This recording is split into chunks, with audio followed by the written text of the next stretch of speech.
যে নেতা নামাজ না পড়বে, যে নেতা তোমার হাতে মদের বোতল তুলে দেবে, জেনার জন্য নারী তুলে দেবে, চাঁদাবাজি শিখায় দেবে, তোমাকে ইয়াবা হাতে তুলে দেবে, মাদক তুলে দেবে, ওই সমস্ত নেতৃত্বের মুখে আমরা জুতা মারি, থুতু মারি। রাজি আছেন কারা কারা? হাত উঁচু করে দেখা।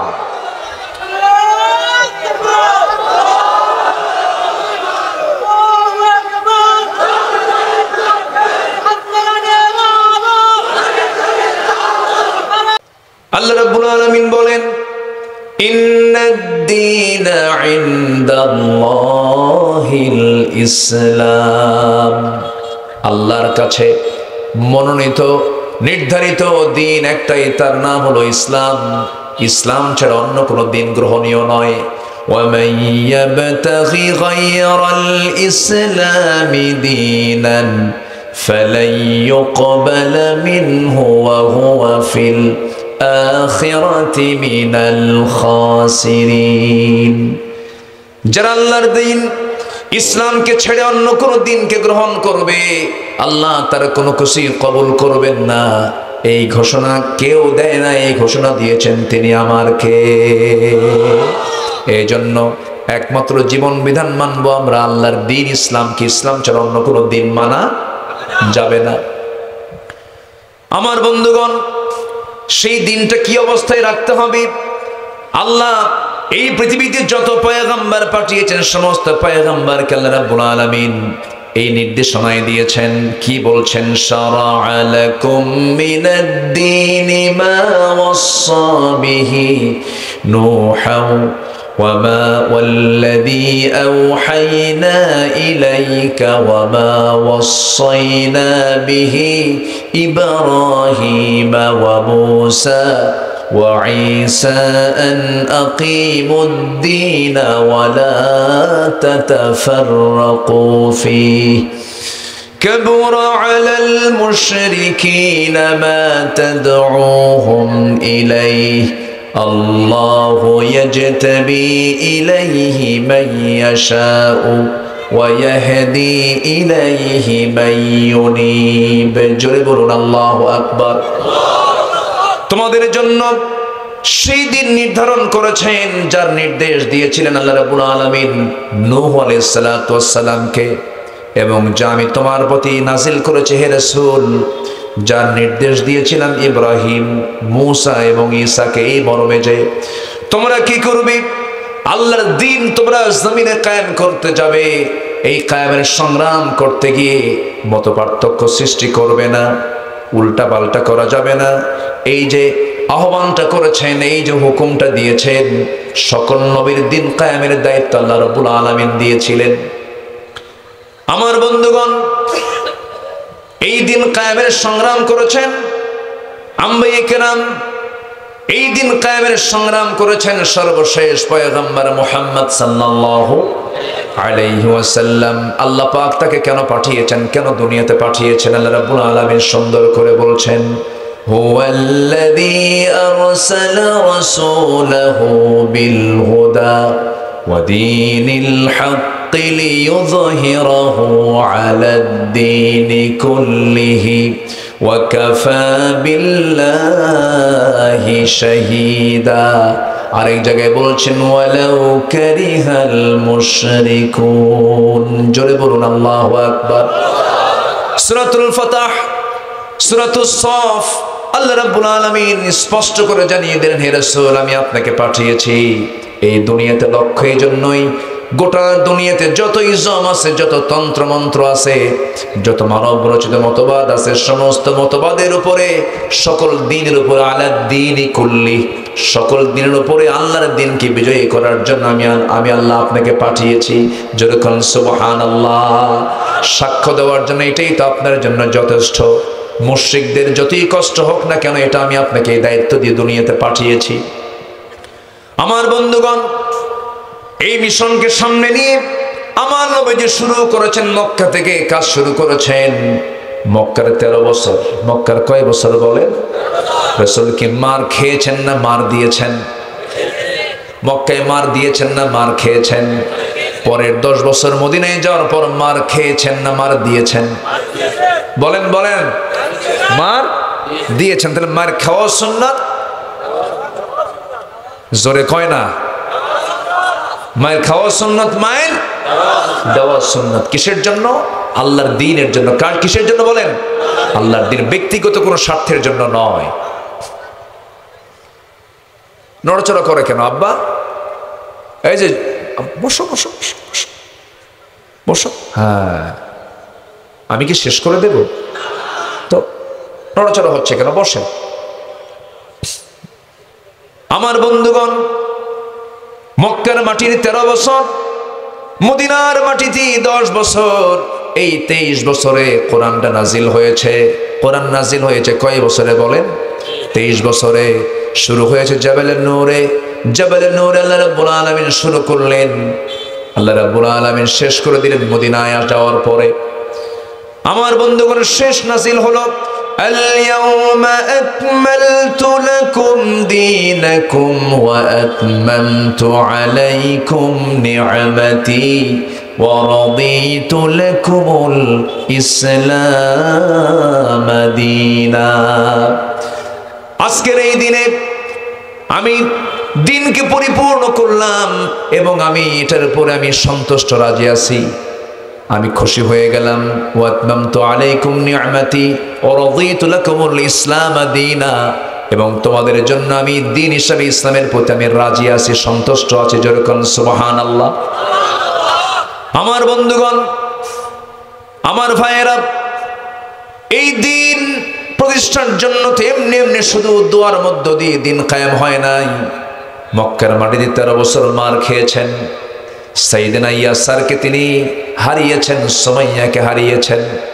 বেলালকে মারতে মারতে রক্তাক্ত করা হয়েছে, নবীকে মারতে মারতে রক্তাক্ত করা হয়েছে, সাইয়েদনা আবু বকরকে মারতে মারতে নাক বোচা করে দেওয়া হয়েছে। রক্তে ভেজা সেই মক্কার জমিন, আমার নবী তায়েফের ময়দানেও গিয়ে মার খেয়েছেন, অসম্ভব মার খেয়েছেন। এই যে নির্যাতনগুলো মক্কার মাটিতে সহ্য করেছেন 13 বছর, কম বেশি ইতিহাসগুলো সবার জানা আছে। শেষ পর্যন্ত নবীর বিরুদ্ধে হত্যার হুলিয়া জারি করে দিল। রাষ্ট্রীয়ভাবে তাকে হত্যার নির্দেশনা দেওয়া হলো, যেখানেই পাবে তাকে তরবারি দিয়ে শেষ করবে, কতল করবে তাকে।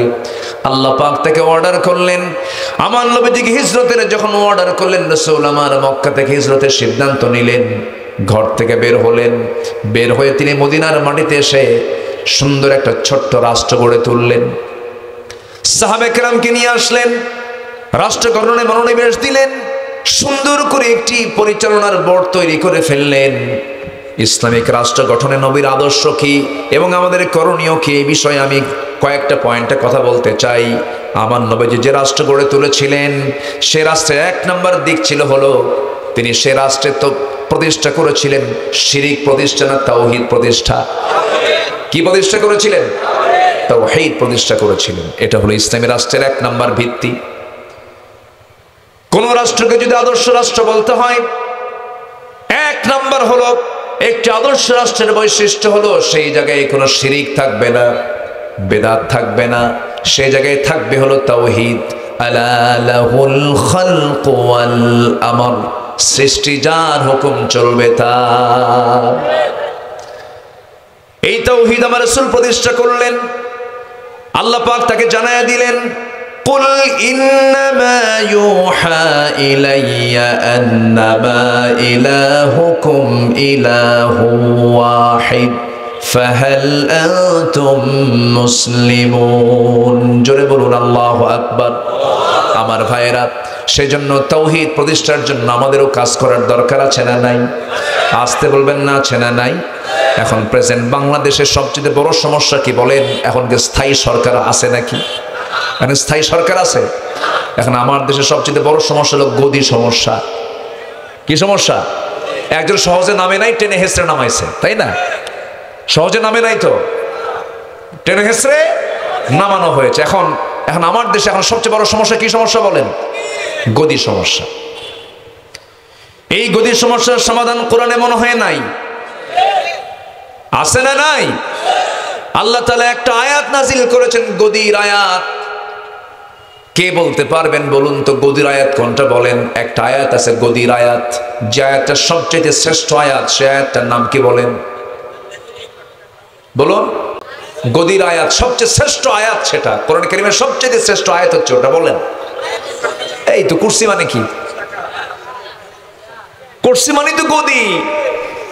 চেয়ার কার আর মারামারি করে কারা? ঠিক কিনা? ওয়াসিআ কুরসিয়ুহুস সামাওয়াতি ওয়াল আরদ। চেয়ার তো আল্লাহ, আর বান্দা চেয়ার নিয়ে মারামারি করে, কি ঠিক কিনা বলেন? সাইয়েদনা ওমর ফারুক যখন ক্ষমতা পেলেন কান্দেন, আহারে আমার এত বড় দায়িত্ব দিলা। শুকায় গেলেন তিনি 2 বছরে। খলিফার দায়িত্ব পেয়েছেন, শুকায় গেছেন, ঘুম হয়নি। আর আমার দেশের মানুষ কিছু আছে, কিছু নেতা আছে, ক্ষমতা পাওয়ার জন্য খালি কামড়া কামড়ি করে, আছে না নয়? আছে। রাসূল বলেছেন, যারা নেতৃত্ব চেয়ে নেয় আমি তাদের নেতৃত্ব দেই না, আমি তাদের নেতৃত্ব দেই না। রাসূল বলেছেন, যারা নেতৃত্ব চায় আমি তাদেরকে নেতৃত্ব দেই না। চাওয়ার মতো লোক আছে না নাই বলুন তো? কথা বলবো, কষ্ট হচ্ছে না তো? জোরে বলি ইনশাআল্লাহ। তাহলে গদি সমস্যার সমাধান কোথায় আছে? কোরআনে আছে। আমার বন্ধুগণ, যারা পারেন ঠোঁট মিলিয়ে বলুন, আল্লাহু লা ইলাহা ইল্লা হুয়াল হাইয়ুল কাইয়্যুম লা তা'খুযুহু সিনাতুন ওয়ালা নাওম। সেই আল্লাহ যিনি চিরঞ্জীব, চিরস্থায়ী, অতএব ক্ষমতার চেয়ার একমাত্র কার হতে পারে? আল্লাহরই তো চেয়ার। আল্লাহ তোমাকে কিছু দায়িত্ব দিছে, সে দায়িত্ব তুমি পালন করো। জনগণ যতক্ষণ চাবে পালন করো, মারামারি হুড়োহুড়ি করার কোনো দরকার। যখন তুমি জুলুম করবে তোমার অবস্থা ফেরাউনের মতোই হবে। ফেরাউনকে শেষ করে দিয়েছেন কে? আসতে বলবেন না কে? সেই ফেরাউন সেজে। ফেরাউন ছিল 1600 বছর আর এরা ছিল 16 বছর। সংখ্যার মিল দেখছেন? চরিত্রের মিল আছে তো। ফেরাউন ওর একটা সমস্যা ছিল, ক্ষমতা ছাড়াছাড়ি নাই। প্রয়োজনে বউ মারবো, বউ মারছে। মারা নাই? বউ মারা নাই? বউকে মেরে ফেলছে। শিশু সন্তানগুলোকে হত্যা করেছে। ইউযাব্বিহুনা আবনাআকুম ওয়া ইস্তাহয়ুনা নিসাআকুম। মেরে ফেলে দিয়ে ও ক্ষমতায় থাকতে চেয়েছিল, কিন্তু আল্লাহ পাক ফেরাউনকে শেষ করেছেন। শেষে কিসের পানি দিয়া? দরিয়ার পানি পেটের মধ্যে তুলে পটকা মাছ বানায়া এখনো শুটকি করে রেখেছেন মিশরের সেই জাদুঘরে। এখনো আছে না নাই? দুনিয়ার যারা জালিম শাসক, দেখে আসো, দেখে আসো ফেরাউনকে আল্লাহ তাআলা কি করে রেখেছেন। ঠিক কি না? জুলুম করা যাবে না। জুলুম টেকসই হতে পারে না। জুলুমকে ধ্বংস করে দেন তিনি আমার কে? আল্লাহ তাআলা। সম্মানিত ভাইয়েরা, সম্মানিত বন্ধুগণ, আমার নবীজি একটি কল্যাণ রাষ্ট্র গড়ে তুললেন। সেই ইসলামী রাষ্ট্রের প্রতিষ্ঠায় তিনি কি কি সেখানে প্রতিষ্ঠা করেন? 1 নম্বর হচ্ছে তাওহীদ প্রতিষ্ঠা করলেন। কি কি প্রতিষ্ঠা করলেন? তাওহীদ। নাম্বার 2 হলো সেই সমাজ থেকে, সে রাষ্ট্র থেকে তিনি সকল হিংসা দূর করে ভ্রাতৃত্ব প্রতিষ্ঠা করলেন। জোরে বলি সুবহানাল্লাহ। কি প্রতিষ্ঠা করলেন? ভ্রাতৃত্ব। আমাদের দেশে ভ্রাতৃত্বের সংকট আছে না নাই? আজকে সংকট আছে না নাই? একই দল, একই দল, কুত্তা গ্রুপ, শিয়াল গ্রুপ। আস্তে কয়, আস্তে কয়, আছে না নাই? অন্য দল তো বাদই থাকলো, অন্য দল লাগবে না। একই দলের নেতা, একই দল, কুত্তা শিয়াল। কি করবেন আপনি?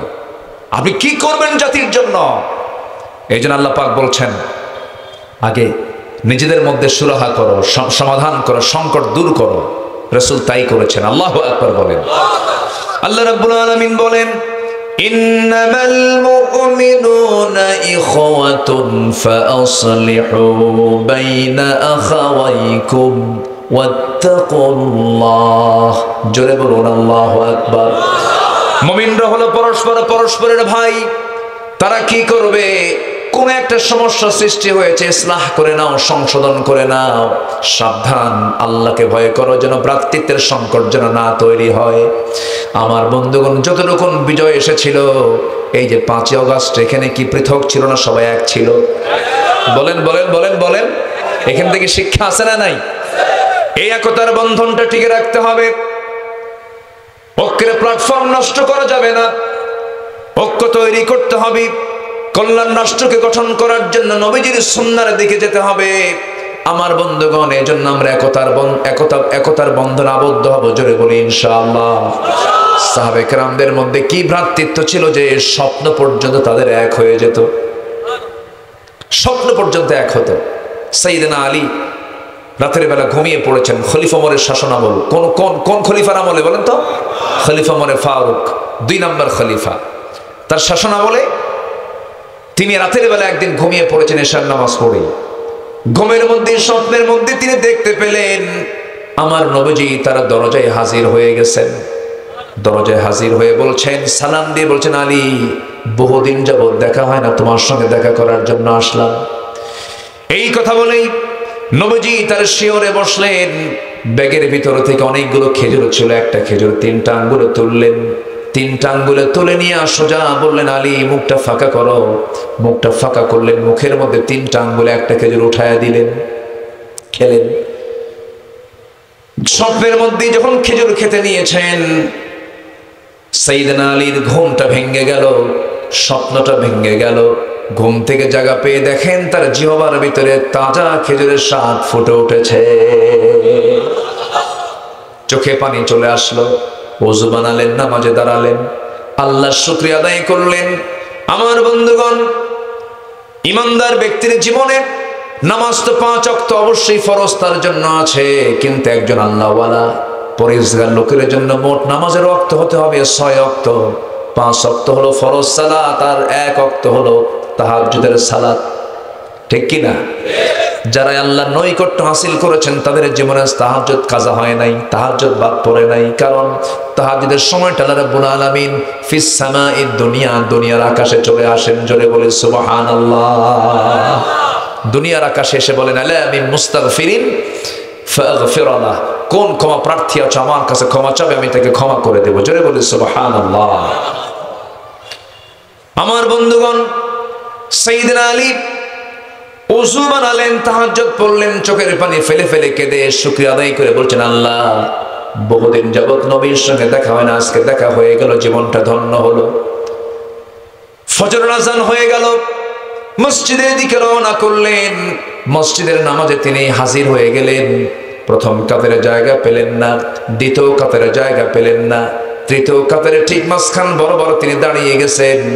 অথচ তিনি সাইয়েদনা আলী ছিলেন খলিফার পরামর্শ সভার একজন অন্যতম সদস্য। প্রথম কাতারে জায়গা নাই, মানে সেই সময়ের মসজিদগুলো বরাদ্দ ছিল এমন ভাবে যে সবার আগে ঢুকবে সে প্রথম কাতারে নামাজ পড়বে। এখানে কোনো ব্যক্তি দেখা বিষয় নয়। রাসূল নিজে বলেছেন, যদি কোনো বান্দা জুমার দিন সবার আগে জুমার নামাজের জন্য মসজিদে ঢোকে, আল্লাহ রাব্বুল আলামিন তাকে একটা উট কুরবানির সওয়াব তার আমলনামায় দিয়ে দেন। তাহলে যে 1 নাম্বার ঢুকলো সে যদি একজন প্রজাও হয়, তার দাম আল্লাহর কাছে কম না বেশি? সে প্রথম কাতার না দ্বিতীয় কাতার? আমার বিশ্বাস সেই দিনটাও আসবে আমার বাংলাদেশে। জোরে বলি ইনশাআল্লাহ। আমরা সেই দিন নিশ্চিত হতে পারবো, দেশ শান্তি মতো চলতে পারে, সকল অশান্তি দূর হতে পারে সেই দিনই, যেদিন দেখতে পাবো বঙ্গভবনের বাসিন্দা গিয়ে বাইতুল মুকাররমের খুতবা দেবে। ঠিক কিনা? আমার কথায় কি একমত? সাইয়েদনা ওমর ফারুক ছিলেন রাষ্ট্রপ্রধান, তিনি নামাজ পড়াইছেন না পড়েছেন? রাষ্ট্রপ্রধান নামাজ পড়াবেন না পড়বেন? বলেন, পড়বেন না পড়াবেন? আমার দেশে আজ পর্যন্ত যত রাষ্ট্রপ্রধান এসেছেন তারা পড়ে না পড়ায়? পড়ে কিনা তাও তো সন্দেহ। কি আস্তে কয়? হুক্কা টানা দেখছেন? বিড়ির টান মারা দেখছেন? ওরে বাপরে বাপ। আমার বন্ধুগণ, সাইয়েদনা ওমর ফারুক রাদিয়াল্লাহু তাআলা আনহু অর্ধ দুনিয়ার শাসনকর্তা, নামাজ পড়ালেন, নামাজটা শেষ হয়ে গেল, দেরি করলেন না, উঠলেন, দেখতে পেলেন এক টোপলা খেজুর যেন কে হাদিয়া দিয়ে গেছে। সেই খেজুরগুলো নিয়ে কাউকে দায়িত্ব না দিয়ে সাইয়েদনা ওমর নিজেই তিনি বন্টন করতে শুরু করলেন। প্রথম কাতারে সবার হাতে 2-3টা করে খেজুর দিয়ে যান, দ্বিতীয় কাতারে তাই করলেন, তৃতীয় কাতারে গিয়ে আলীর আগের জনকেও তিনি 2-3টা খেজুর হাতের মধ্যে দিলেন। কিন্তু আলীকে সামনে পেয়ে এবার ওমরে ফারুক বলছেন, আলী মুখটা ফাঁকা করো। মুখটা ফাঁকা করলেন, অনেকগুলো খেজুর থেকে একটা খেজুর 3 আঙ্গুলে নিয়ে মুখে ঢোকায় দিয়ে বলছেন, খাও। সাইয়েদনা আলী খেলেন, খাওয়ার সঙ্গে সঙ্গে বলছেন আমিরুল মুমিনিন, আমার আগের জনকে 2-3টা করে খেজুর দিলেন হাতে হাতে, কিন্তু আমার কাছে এসে আরো খেজুর থাকার পর একটা খেজুর হাতে না দিয়ে আমার মুখে তুলে দিলেন, কারণটা কি? ওমরে ফারুক হাওমাও করে কেঁদে কেঁদে বলছে, আলী, গত রাত্রে যদি আমার রাসূল একটা না বেশি 2টা খেজুর খাওয়ায় দিতেন, আমি তোমাকে তাই খাওয়ায় দিতাম। জোরে বলি সুবহানাল্লাহ। কি ভ্রাতৃত্ব ছিল তাদের মাঝে, কি ভ্রাতৃত্ব রেখে দিয়েছিলেন সাহাবে কেরাম তাদের হৃদয়ের মাঝে। স্বপ্ন পর্যন্ত এক হয়ে যেত। আমার বন্ধুগণ, আল্লাহ রাব্বুল আলামিন সেটাই তো দেখতে চান। বান্দা, তোমরা পরস্পর পরস্পরের বন্ধু হয়ে যাও। ওয়াল মুমিনুনা ওয়াল মুমিনাতু বা'দুহুম আউলিয়াউ বা'দ يأمرون بالمعروف وينهون عن المنكر وأقاموا الصلاة وآتوا الزكاة ويطيعون الله ورسوله أولئك سيرحمهم الله জোরে বলুন আল্লাহু আকবার। মুমিন পুরুষ এবং মুমিনা নারী তারা পরস্পর পরস্পরের বন্ধু হবে। 4টা কাজ করবে তারা। কি করবে? সৎ কাজের আদেশ দেবে, অসৎ কাজের বাধা দেবে, নামাজ কায়েমের সংগ্রাম করবে, যাকাত আদায় করবে, আর জীবনের সকল জায়গা আনুগত্য করবে। 2 জনের 1 নম্বর হচ্ছেন কে? নাম্বার 2 হচ্ছে মুহাম্মদ সাল্লাল্লাহু আলাইহি ওয়াসাল্লাম। আমার বন্ধুগণ, 2 বিষয়ে চলে গেল আমার নবীজির। ইসলামী রাষ্ট্রের জন্য কি আদর্শ তিনি রেখে গেছেন, আমার আপনার জন্য কি রাষ্ট্রের কি কি বিষয় তিনি উপস্থাপন করেছেন, তার রাষ্ট্রে কি কি ছিল। নাম্বার 3 হলো ন্যায় বিচার তিনি প্রতিষ্ঠা করেছেন। কি বিচার প্রতিষ্ঠা করেছেন? ন্যায় বিচার। তাতে বিলম্ব না করাই, তাতে বিলম্ব না করা। আল্লাহ রাব্বুল আলামিন এই ব্যাপারে অর্ডার দিচ্ছেন, ইন্নাল্লাহা ইয়া'মুরু বিল আদলি ওয়াল ইহসানি ওয়া ইতা'i যিল কুরবা ওয়া ইয়ানহা আনিল ফাহশাই ওয়াল মুনকারি ওয়াল বাগি ইয়া'iদুকুম লা'আল্লাকুম তাযাক্কারুন। জোরে বলুন আল্লাহু আকবার। আরো জোরে বলি আল্লাহু আকবার। রাসূল কোন জাতি, বর্ণ বা সম্প্রদায়ের প্রতি পক্ষপাত দেখাতেন না।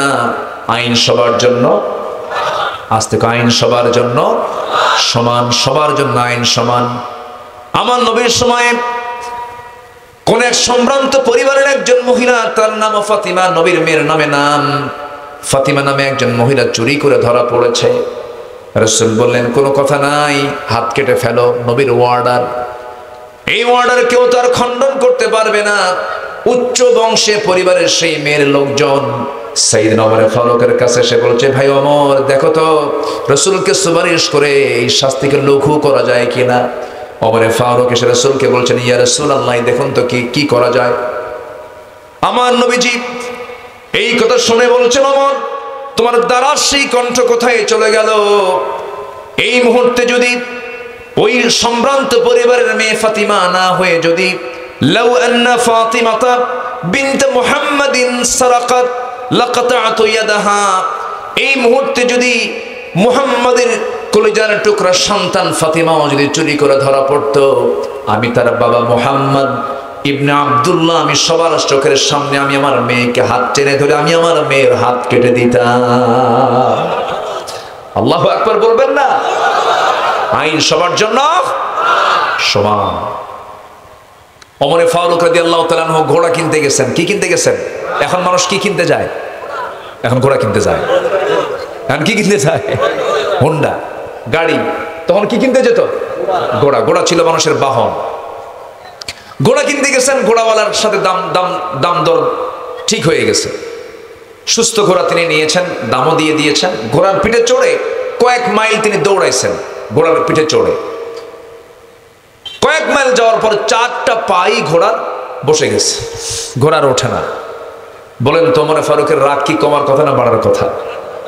লোকটার নাম শুনে কি মনে হয়? কি নরম মানুষ? নরম, খুব গরম। খেপে গিয়ে এসে বলতেছে, এই ঘোড়াওয়ালা, তোমার আমি টাকা দিলাম, তুমি আমার অচল ঘোড়া দিলা কেন? আমি এই ঘোড়া নেব না। ঘোড়া বিক্রেতা বলছে, আমিরুল মুমিনিন, আমি আপনাকে অচল ঘোড়া দেইনি, সুস্থ ছিল আমার কাছে, আপনাকে দিয়েছি আমি সুস্থ ঘোড়া, কিন্তু অসুস্থ হয়ে গেলে আপনি আমাকে দোষাচ্ছেন কেন? ওমর ফারুক বলছেন, না, তুমি ঘোড়া ফেরত নাও, টাকা দিয়ে দাও। ঘোড়া বিক্রেতা বলতেছে, আপনি আমাকে যা বললেন আমি আপনাকে বোঝাতে পারবো না, আপনি আমাকে বোঝাতে পারবেন না, অতএব এটা আদালতে যাক। কোথায় যাক? কে বলে? বলেন, কে বলে? কাকে বলে? আছে আজকের পরিবেশ, এটা আছে, আছে আজকের পরিবেশ, এটা আছে। একজন সাধারণ ঘোড়া বিক্রেতা বলতেছে, আমার কথাও ঠিক নাই, আপনার কথাও ঠিক নাই, কেউ সমাধান দিতে পারে, চলেন আমরা আদালতে যাই। ওমর ফারুক বলেন, ঠিক আছে, যেহেতু তুমি আদালতের কথা বললে, আইন তো সবার জন্য সমান, চল। অর্ধ দুনিয়ার শাসন করতে ওমর, চিন্তা করেন, অর্ধ দুনিয়া, রোম পারস্য থরথর করে কাঁপতো তার নাম শুনলে। সে ওমর ফারুক বলছেন, চলো যাই। চলে গেলেন। আদালত চত্বরে ঢুকে বিচারপতির সামনে গিয়ে যখন দাঁড়াইছেন ওমর ফারুক, বিচারপতি দাঁড়ায় গেছে। আল্লাহু আকবার বলবেন না? বিচারপতি দাঁড়ায় গেছে। সাইয়েদনা ওমর, আপনি আদালতে কেন? কি হয়েছে আপনার? কি হয়েছে বলুন। ওমর ফারুক বলছেন, ও বিচারপতি, আমি ওমর, আমাকে দেখে বিচার করা যাবে না। ওই যে মামলার বাদী, শোনো, ঠিক আছে না? মামলার বাদী কি বলবে শোনো। শুনলেন তার কথা। ওমর ফারুক তার নিজের কথাও বললেন, দুজনের বক্তব্য শুনলেন। সেই বিচারপতি কাজী শুরাইহ ইবনুল হারিস আল কিন্দি রাহমাতুল্লাহ আলাইহি, তিনি একজন শুধু শাসক নন, দুজন খলিফার বিরুদ্ধে তিনি রায় দেওয়ার সাহস পেয়েছিলেন, সঠিক রায় দিয়েছিলেন। একজন হচ্ছেন ওমর। দেখেন, বসে আছেন, এমন সময় দুজনের পক্ষের কথাগুলো শোনার পর এবার বিচারপতি বলছেন, আপনি আমারও খলিফা, ওই ঘোড়াওয়ালারও খলিফা, আপনি আমাদের আমির, আপনি আমাদের খলিফাতুল মুসলিমিন, কিন্তু আজকে আপনার পক্ষে রায় যাবে না। আপনি ওমর, আপনার পক্ষে রায় না গিয়ে আজকে সম্পূর্ণ রায় চলে যাবে ঘোড়াওয়ালার পক্ষে। কারণ আপনি আমার সামনে এখানে যে সুস্থ অবস্থায় কথা বলছেন, আপনি সুস্থ অবস্থায় এখান থেকে বাড়ি পর্যন্ত ফিরবেন তার তো কোনো গ্যারান্টি নাই। ঘোড়া তো একটা জীবন্ত প্রাণী, ওর তো জীবন স্বাস্থ্য আছে, সে অসুস্থ হয়ে যেতে পারে যখন তখন, আমার আপনার মতো। ঘোড়া আপনাকে সুস্থ দিয়েছে, আপনার দায়িত্বে যাওয়ার পর, মালিকানায় যাওয়ার পর অসুস্থ হয়েছে, এটার দায় আপনি ঘোড়াওয়ালার পিঠে দিতে পারবেন, এটার দায় আপনাকে নিতে হবে। ওমর ফারুক মুস্কি হাসি মেরে আস্তে করে সেই দরবার ছেড়ে, আদালত চত্বর ছেড়ে আস্তে আস্তে করে মুস্কি হাসি মেরে মেরে চলে গেলেন বাড়ির দিকে। পরের দিন মজলিসে শুরার বৈঠকে বসে গেলেন, সবাইকে নিয়ে বসে বলছেন, ও আমার ভাইয়েরা, গতকালকে একজন বিচারপতি পেয়েছিলাম, খুব শক্তিশালী বিচারপতি, কেন আমার বিরুদ্ধে রায় দেয়? কার বিরুদ্ধে রায় দেয়? আমার বিরুদ্ধে রায় দিয়েছে। কত সাহস তার! এত বড় সাহসী লোকই তো আমার দরকার। অতএব সেই কাজী শুরাইকে ওই আদালত থেকে ট্রান্সফার করে জাতীয় বিচারপতি বানানো হোক। আল্লাহু আকবার বলেন। তাহলে খলিফার বিরুদ্ধে রায় গেলে তার পদোন্নতি হয়, মানে তার কি ডিমোশন হয় না পদোন্নতি হয়? পদোন্নতি দিয়েছেন ওমর ফারুক, যে আমার বিরুদ্ধে রায় দেওয়ার সাহস যার আছে সে কোনোদিনও বিচার করতে পারে না, তাকে প্রধান বিচারপতি বানায় না। আর আমার দেশের বিচারপতি কি মনে আছে? মনে আছে? সুরেন্দ্র কুমার সিনহা, এসকে সিনহা, কে? সিলেটের মানুষ, সিলেট। আগামীকালকে আমার সিলেট আছে, বেশি দূরে না, মাত্র সিলেট। সিলেটে মাহফিল আগামীকাল, যে মাহফিল বন্ধ ছিল 18 বছর, সে মাহফিল আগামীকালকে ওপেন হচ্ছে। জোরে বলি ইনশাআল্লাহ। আল্লামা সাইদি যে মাহফিল করেছেন 18 বছর আগে, সেই মাহফিল আগামীকাল শুরু হচ্ছে। জোরে বলি ইনশাআল্লাহ। 27শে জানুয়ারি শুরু হবে প্যারেড ময়দান চট্টগ্রামের, এটাও শুরু হবে। জোরে বলি ইনশাআল্লাহ। বন্ধ ছিল পাবনার দারুল আমান ট্রাস্টের মাহফিল বিগত 12 বছর, এটাও শুরু হচ্ছে এবছর ইনশাআল্লাহ। ওরা বন্ধ করেছিল, ভেবেছিল আর চালু হবে না, ওরা বন্ধ হয়ে গেছে, মাহফিল চালু হয়ে গেছে। কোরআনকে কেউ অচল করে রাখতে পারবে না। আমি শেষ করে দেই, চালাবো? জোরে বলি ইনশাআল্লাহ, জোরে বলি ইনশাআল্লাহ। সাইয়েদনা আলী উনি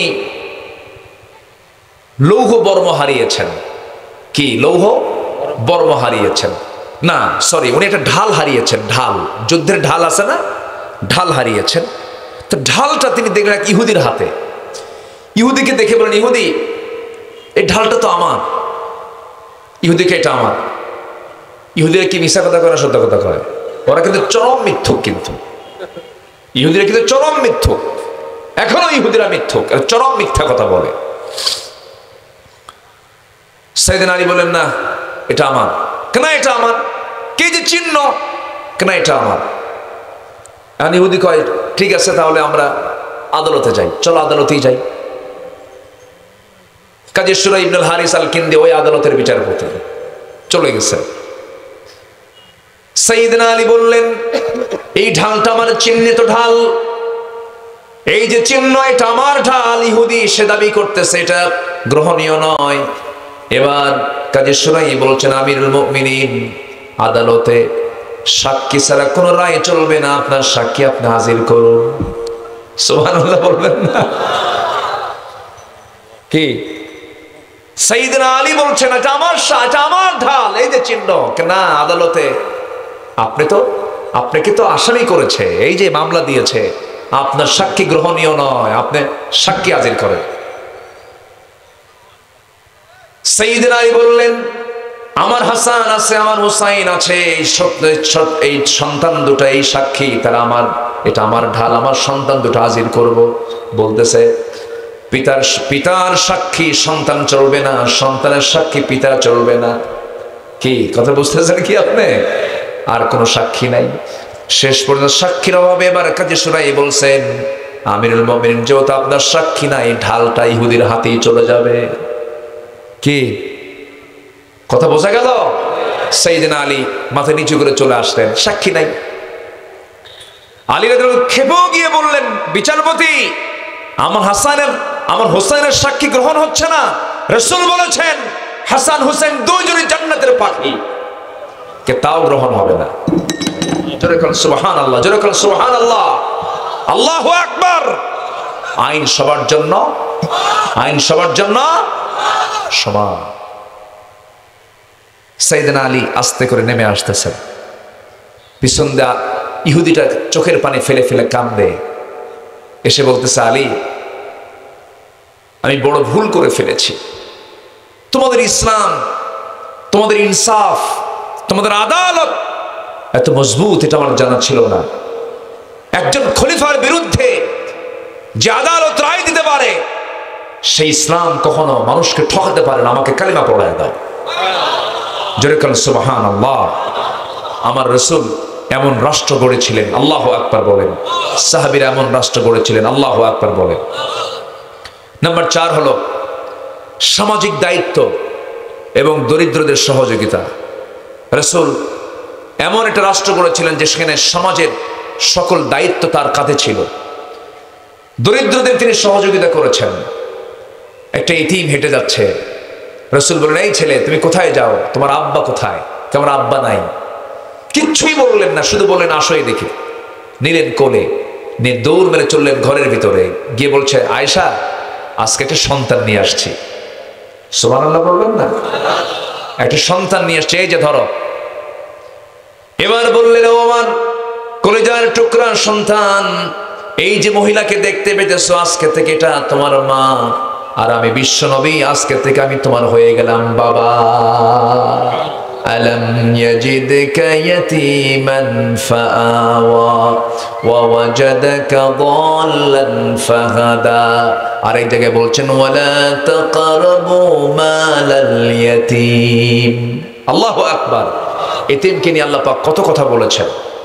রাসূল দরিদ্র, এতিম, ইবনে সাবিল এদের পাশে দাঁড়াতে বলেছেন। অফি আমওয়ালিহিম হাক্কুল লিসাইলি ওয়াল মাহরুম। নাম্বার 5 হলো আমার নবীজি এমন একটা রাষ্ট্র গঠন করেছিলেন, তিনি যে আমাদের জন্য আদর্শ রাষ্ট্র গঠনে নবীর আদর্শ আছে না নাই বলেন?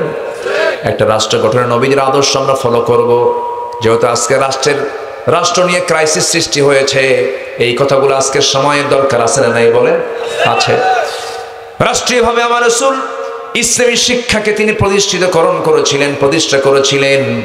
সব জায়গায় ইসলামকে তিনি কায়েম করার জন্য দ্বীনি শিক্ষার পরিবেশ তিনি তৈরি করেছিলেন। আমার বন্ধুগণ, নবীজির একটি ইউনিভার্সিটি ছিল, সেই ইউনিভার্সিটির নাম হলো আল হেরা ইউনিভার্সিটি। সেই ইউনিভার্সিটির দুইটা সিলেবাস ছিল, একটা হলো কোরআন আর একটা হলো হাদিস। জয় করুন সুবহানাল্লাহ। আমার দেশে যত শিক্ষা প্রতিষ্ঠান আছে কোনো সমস্যা নাই, মেডিকেল চলবে, ইঞ্জিনিয়ারিং চলবে, এরপরে সায়েন্স চলবে, আর্টস চলবে, টেকনোলজি চলবে, প্রযুক্তি চলবে, সব চলবে, কোনো সমস্যা। ইসলাম কোথাও বাধা দেয়নি, সব শিক্ষাই গ্রহণ করো, কিন্তু সব শেখার সাথে কোরআনকে বাধ্যতামূলক করে দাও। কোরআন যদি বাধ্যতামূলক হয়ে যায়, জাতি হবে আদর্শ। জাতি হবে কি? আদর্শ। একটা আদর্শ জাতি গঠন করার জন্য ইসলামী শিক্ষার প্রয়োজন আছে না নাই? আসতে বলবেন না, আছে না নাই? আছে। নাম্বার 6, আন্তর্জাতিক সম্পর্ক স্থাপন করেছেন আমার নবীজি। কেমন করে দেখেন, এটাও আল্লাহ পাক শিখিয়ে দিয়েছেন। সম্পর্ক তৈরি করতে হবে, সুসম্পর্ক তৈরি করতে হবে, কিন্তু নিজের অস্তিত্ব বিলীন করে তা কারোর সঙ্গে সম্পর্ক স্থাপন করা যাবে না।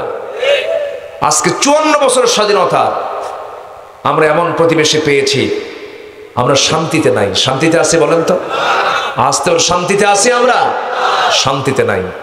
আমি তো মনে করি ফিলিস্তিন ভৌগোলিকভাবে যতটুকু না ঝুঁকিপূর্ণ, তার চাইতে বেশি ঝুঁকিপূর্ণ হলো আমার বাংলার জমিন। এই জন্য আমাদের সম্পর্ক স্থাপনেও আমাদের সতর্ক থাকার দরকার আছে না নাই? আছে। আমার নবীজি মদিনার মসজিদ থেকে একটা চিঠি লিখলেন হেরাক্লিয়াসকে। কাকে? হেরাক্লিয়াস, রোম সম্রাট। তখন তৎকালীন দুনিয়ার পরাশক্তি রোম এবং পারস্য, পারসিক এবং রোমক, গুলিবাতির রোম আছে না? জি। তো রোমান সম্রাট হেরাক্লিয়াসকে একটা চিঠি লিখলেন। সেই চিঠির ভাষা হলো মিম মুহাম্মদ সাল্লাল্লাহু আলাইহি ওয়াসাল্লাম ইলা হিরাকাল। ইলা হিরাকাল। হেরাক্লিয়াসকে আরবিতে হিরাকাল বলে। হিরাকাল আসলিম। হেরাক্লিয়াসকে বলে আসলিম তাসলাম, আত্মসমর্পণ করো, নিরাপত্তা পাবে। বাস, বেশি কিছু লিখলেন না, পাঠায় দিলেন। হেরাক্লিয়াসের কাছে এই চিঠিটা আসলো। চিঠি দেখেই সভাসদবৃন্দকে ডাক দিয়ে বলছে, তোমরা কি জানো এই চিঠিটা কত ওয়েটফুল? এই চিঠির ভাষা বলে দিচ্ছে হেরাক্লিয়াসের পায়ের নিচের যে মাটি, এই মাটিও একদিন মুহাম্মদ দখল করে ছাড়বে। জোরে বলে সুবহানাল্লাহ। আরো জোরে সুবহানাল্লাহ। আমার নবীর আন্তর্জাতিক কূটনীতি, আন্তর্জাতিক সম্পর্ক তিনি কেমন করে এগিয়ে নিয়েছেন, এটাও আমাদের এখান থেকে শিক্ষা নেওয়ার দরকার আছে না নাই? আছে। নাম্বার 7, এই কথাগুলো মিডিয়াতে যাবে ভাই। এই কথাগুলো জায়গা মতো যেন চলে যায়। আল্লাহ কবুল করুন, জোরে বলে আমিন। আচ্ছা, নাম্বার 7, বিপদে আপদে সংগ্রামের সমস্ত পরিস্থিতিতে আমরা ভরসা করব কার উপরে? আসতে বলবেন না, কার উপরে? এই যে বিজয়টা এসেছে, এই তো নিকটবর্তী বিজয়, একটা যে আমরা পরিবেশ পেলাম। বলেন তো, কোন গোয়েন্দা রিপোর্টে কেটে ছিল? বলেন কোন গোয়েন্দা জানছে এটা? কিসের ডিজিএফআই, এনএসআই, এসবি, ডিবি, র, আন্তর্জাতিক গোয়েন্দা সংস্থা, কারো কাছেই সুস্পষ্ট কোনো ধারণা ছিলই না। অসম্ভবকে সম্ভব করেন তিনি আমার কে? আসতে বলবেন না, তিনি আমার কে? ভরসা করলে সাহায্য কে করেন? ওমাই ইয়াতাওয়াক্কাল আলাল্লাহ ফাহুয়া হাসবুহ। ফাহুয়া হাসবুহ। কি কথা, কত ওয়েট কথা! যে আল্লাহর প্রতি ভরসা করবে তার জন্য আল্লাহই যথেষ্ট। জোরে বলি সুবহানাল্লাহ। তাহলে কি আর অস্ত্র লাগবে? অস্ত্র লাগবে? যেখানে আল্লাহ বলছেন তুই আমার প্রতি ভরসা কর, পূর্ণ ভরসা কর, আমি যথেষ্ট, শুধু তুই আগাবি, সাহায্য করব আমি। বদরের সাহাবায়ে কেরাম শুধু গেছেন অস্ত্র নিয়ে না অস্ত্র ছাড়া, ঘোড়া নিয়ে না ঘোড়া ছাড়া। আর কাফের মুশরিকরা অস্ত্র ঘোড়া সব নিয়ে আসছে। আল্লাহ পাক অস্ত্র ছাড়া নিরস্ত্র সাহাবীদের বিজয় দিয়েছেন।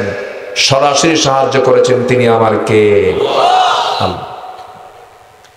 আমার বন্ধুগণ, নাম্বার 8 হলো ন্যায়ের পথে নিজেকে অবিচল রাখা, পরিবার এবং সমাজে ন্যায় শৃঙ্খলা প্রতিষ্ঠা করা। ন্যায়ের পথে টিকে থাকতে হবে, কখনো ন্যায়ের পথ থেকে বিচ্যুত হওয়া যাবে না। যুবকরা, তুমি যদি সমাজে টিকতে চাও, তুমি যদি জাতি হিসেবে টিকতে চাও, জেতার জন্য সবচেয়ে বড় আদর্শ হলো সবচেয়ে বড় দিক হলো আদর্শের বিজয় আনতে হবে। তোমার ব্যক্তি জীবনে তোমার সুন্দর করে জীবনটাকে ঢেলে সাজাতে হবে। একজন ব্যক্তিকে ফলো করবা তুমি যুবক, তিনি অন্য কেউ নন, মুহাম্মদ সাল্লাল্লাহু আলাইহি ওয়াসাল্লাম। লাকাদ কানা লাকুম ফি রাসূলিল্লাহি উসওয়াতুন হাসানাহ লিমান কানা ইয়ারজুল্লাহা ওয়াল ইয়াওমাল আখির ওয়া যাকারাল্লাহা কাসীরা। জোরে বলুন আল্লাহু আকবার। তোমাদের জন্য উত্তম আদর্শের বাস্তব নমুনা কেউ নন, তিনি হচ্ছেন মুহাম্মদ সাল্লাল্লাহু আলাইহি ওয়াসাল্লাম। সে রাসূলকে তোমরা ফলো করবে জীবনের সকল জায়গায়। নাম্বার 9 হলো আমার নবীজির ইসলামী রাষ্ট্রের যে একটা রূপরেখা তিনি দিয়েছেন, তার যে আদর্শ। নাম্বার 9 হলো পরামর্শ ভিত্তিক নেতৃত্ব। একক নেতৃত্ব নয়, পরামর্শ ভিত্তিক নেতৃত্ব তিনি গড়ে তুলেছেন। আল্লাহ রাব্বুল আলামিন এই জন্য অর্ডার দিয়েছেন, ওয়াশাফিরহুম ফিল আমরি ফাইদা আযামতা ফাতাওয়াক্কাল আলাল্লাহ ইন্নাল্লাহা ইউহিব্বুল মুতাওয়াক্কিলিন। জোরে বলুন আল্লাহু আকবার। আমার নবীজি রাষ্ট্র গঠনে ছোট থেকে বড় সকলের উপরে জুলুমকে হারাম করেছেন, এমনকি প্রাণীকে পর্যন্ত জুলুমের শিকার হতে দেন নাই। জোরে বলুন সুবহানাল্লাহ। সাইয়েদনা ওমর ফারুক বলেছিলেন, ফোরাত নদীর তীরে যদি একটা কুকুর অনাহারে মারা যায়, ইরাকের রাস্তা খারাপের কারণে যদি একটা উট তার পা যদি তার গর্তের মধ্যে পড়ে যদি তার পা ভেঙে যায়, উটের পা কেন ভাঙলো, কুকুর কেন অনাহারে মারা গেল, এটার জন্য জবাব দিতে হবে আমার আদালতে আখিরাতে আল্লাহর সামনে দাঁড়ায়া। আল্লাহু আকবার বলবেন না? আর 16 বছর রাজপথে ছিল লাশ আর লাশ। আমি কি ভুল বলেছি? 5 আগস্ট পর্যন্ত যে পরিমাণ জুলুম করা হয়েছে, আমি আবু সাইদের বাড়িতে গিয়েছি, তার মার সঙ্গে তার বাবার সঙ্গে কথা বলেছি। আমি ঢোকা মাত্রই উনি আমাকে চিনলেন, বললেন, হুজুর আপনি আমাদের এই জাফর পাড়ায় এসেছিলেন, আমি আপনার মাহফিল শুনেছি, আমার ছেলেও আপনাকে চিনে, আপনার ওয়াজ শুনেছে। গিয়ে বসলাম, বসে কথা বলতে নিয়ে বললাম, আপনার সন্তান তো বিদায় হয়েছে দুনিয়া থেকে, সে চলে গেছে, আপনার প্রতিক্রিয়া কি? কেঁদে কেঁদে বলে, সবাই আমাকে দেখতে আসে, কিন্তু আমার ছেলে আবু সাইদকে কেউ নিয়ে আসে না সাথে। বলেন এই প্রশ্নের জবাব আপনি কি দিবেন? কোন জবাব আছে? কোন জবাব আছে না। অথচ সে যে আন্দোলনটা করেছে, সে আন্দোলনের ফলাফল কি তাকে গুলি করে মেরে ফেলা? না। সম্মানিত বন্ধুগণ, এই জাতির একটা বড় সমস্যা কি জানেন? ইতিহাস দ্রুত ভুলে যায়। ইতিহাস দ্রুত ভুলে যায়। আবু সাইদ যা করেছে এটা স্মরণীয়, বরণীয়, গ্রহণীয়, মুগ্ধ যা দেখিয়েছে স্মরণীয়। ভাইয়ের জীবন দেওয়া তো সস্তা না, যত রক্ত লাগে দেব, প্রয়োজনে লোক পাঠাবো, আমি যাব না। এই মালই বেশি, এই মাল বেশি। জীবন দেওয়া তো সহজ না। কষ্ট পাচ্ছেন নাকি আপনারা? সম্মানিত ভাইয়েরা, কোন জুলুম আমরা আর বাংলাদেশে পুনরাবৃত্তি আমরা দেখতে চাই না। জুলুমের পুনরাবৃত্তিকে আমরা দেখতে চাই। এটি শোষণ মুক্ত, জুলুম মুক্ত একটি কল্যাণ রাষ্ট্র আমরা দেখতে চাই ইসলাম দিয়ে। কি দিয়ে বলেন? কি দিয়ে? নবীজির আদর্শ দিয়ে আমরা দেখতে চাই। আল্লাহ কবুল করুন। জোরে বলি আমিন। আরো জোরে আমিন। নাম্বার 11 হলো জাতীয় আন্তর্জাতিক পর্যায় থেকে আসা সকল হুমকি, ভয়ভীতিকে তোয়াক্কা না করে দিন প্রতিষ্ঠার সংগ্রামে আল্লাহর উপরে পূর্ণ আস্থা এবং দৃঢ়তা নিয়ে চলা। ঠিক কিনা বলেন? কোন হুমকি ধামকিকে আমরা ভয় করি না, কারণ আমার সবচেয়ে বড় সাহসের জায়গা কে? আসতে বলবেন না কে? সুপার পাওয়ার আমেরিকাকে আফগানিস্তান নাকানে চুবানি খাওয়ায় নাই? খাওয়াইছে কিনা বলেন? খাওয়াইছে কিনা? আমরা ভরসা করব কার উপরে? আল্লাহর উপরে। সম্মানিত ভাইয়েরা, ছোট পরিসর থেকে বড় পরিসরের প্রতিটি জায়গায় তাকওয়া ভিত্তিক নেতৃত্ব আমরা গড়ে তুলব, যে বেনামাজি ওর কোনো নেতৃত্ব চলবে না, ঠিক কিনা? বেনামাজি নেতৃত্ব, কারণ সে আল্লাহর হক নষ্ট করবে, বান্দার হক নষ্ট করবে। আমি কি ভুল বলছি? যে নেতা নামাজ না পড়বে, যে নেতা তোমার হাতে মদের বোতল তুলে দেবে, জেনার জন্য নারী তুলে দেবে, চাঁদাবাজি শিখায় দেবে, তোমাকে ইয়াবা হাতে তুলে দেবে, মাদক তুলে দেবে, ওই সমস্ত নেতৃত্বের মুখে আমরা জুতা মারি, থুতু মারি। রাজি আছেন কারা কারা? হাত উঁচু করে দেখা।